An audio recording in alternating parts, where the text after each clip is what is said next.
বুঝছো? আচ্ছা মাঝখান থেকে সরো মা, মল্লিখার কাছে পাড়া পড়ে।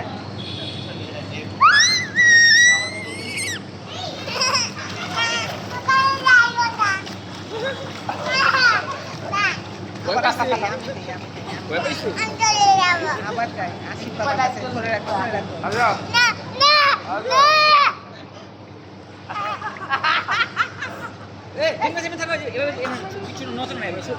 তুমি এভাবেই থাকো, রিল্যাক্স।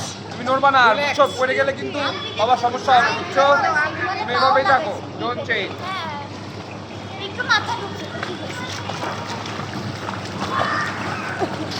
একটা টিউব দাও কেউ ওই টিউবটা নিয়ে আলবি কিন্তু একা একা সাঁতার কাটছে জানো, আমি কিন্তু ধরি নাই তোমাকে। মাশাআল্লাহ রাইসা সবারে ট্রেনিং করালি আমারে করালি না আপনি যেমন চলেন ওই পর্যন্ত চলেন। জীবনেও যাব না কেন? একটু করবে? এই মা। এখন প্রায় মা